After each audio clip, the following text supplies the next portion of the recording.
It's 1973. Tensions between the United States and the Soviet Union have only grown, with each trying to contain the spread of the other's political ideology. The US has placed its focus on support for democratic governments around the world, while the Soviet Union focuses on expanding its influence and spreading communism. Their conflicting political goals are fuel for conflicts around the world, from Vietnam to Nicaragua. This is Afghanistan.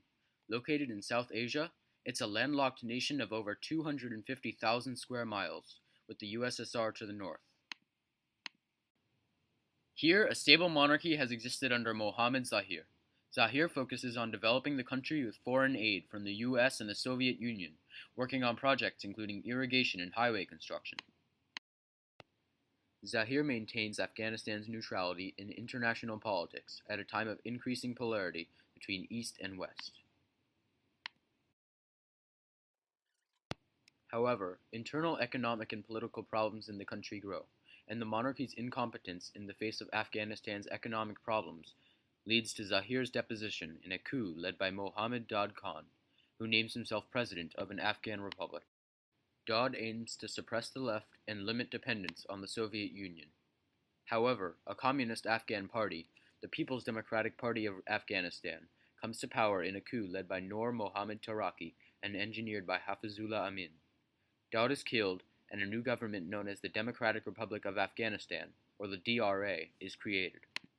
This new communist regime in Afghanistan, led by Taraki as both government and prime minister, doesn't reflect the goals of the Afghan people. Much of the population is devoutly Muslim, and this faith directly conflicts with the principles of communism, which shuns religion. Pretty soon, uprisings begin among Islamic fundamentalists known as mujahideen, meaning those who engage in jihad, which is a struggle on the behalf of Islam and Allah. The mujahideen are Islamic rebels who want their country's government to reflect Islamic values. Their resistance against the new communist government marks the beginning of an Afghan conflict between secular communists and democratic Islamists. On December 5, 1978, the PDPA and the USSR sign a friendship treaty.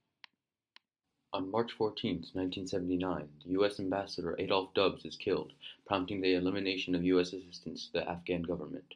The USSR begins to provide massive military aid to the PDPA and the DRA, an effort soon to be countered by the United States, which begins covert assistance to the Mujahideen in Operation Cyclone. In that same month, Prime Minister Taraki loses a power struggle with Hafizullah Amin, also a member of the PDPA. That March, Amin is named Prime Minister, though Taraki retains his role as President.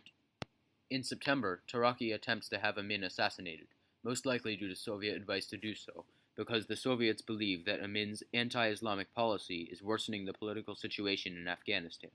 However, Taraki's attempt fails. Amin seizes power on September 14th. Taraki is killed in the violence. On December 12th of 1979, the Soviets decide to invade Afghanistan out of fear for another Islamic revolution quite similar to the events occurring in Iran during the same time period. The Soviets are becoming unsettled by Amin's efforts to improve relations with the U.S., particularly his secret meetings with U.S. diplomats. On December 24, 1979, the Soviets send 30,000 troops to invade Afghanistan in order to prop up the faltering PDPA.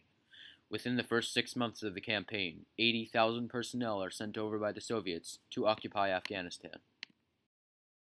During the Soviet invasion, Amin, the leader of the PDPA, is killed. On December 29th, Babrak Karmal is installed as the Afghan president and Soviet puppet. In his 1980 State of the Union address, Jimmy Carter, the American president, introduces the Carter Doctrine, which reinforces the U.S.'s policy of containment and warns any country against trying to gain control of the Persian Gulf region, an area rich in oil. Carter worries that the Soviet invasion of Afghanistan is their first move in an attempt to move south and gain control of the plentiful oil resources of the Middle East. Guided by the Carter Doctrine, the U.S. stops grain sales to the USSR and boycotts the 1980 Olympics in Moscow due to perceptions that the Soviets are using the Afghan crisis to their own economic advantage. In 1982, the UN General Assembly calls for Soviet withdrawal from Afghanistan. In 1985, the new Soviet leader, Mikhail Gorbachev, wants to put an end to the war. He goes about this by escalating the number of Soviet troops in Afghanistan with the hope of achieving a faster victory. This leads to the bloodiest year of the war. By 1985, an estimated 5 million Afghans have been displaced. Many flee to neighboring Iran and Pakistan. In 1986, Babrak Karmal is replaced with Mohammad Najibullah, also in the PDPA. 2 years later, in 1988, the United States, Pakistan, Afghanistan, and the Soviet Union all signed an agreement for the withdrawal of Soviet forces, returning Afghanistan to a non-aligned state. On February 15, 1989, the last departure of Soviet troops is announced. Over 1 million Afghans and 13,000 Soviet troops have been killed in Afghanistan's civil war.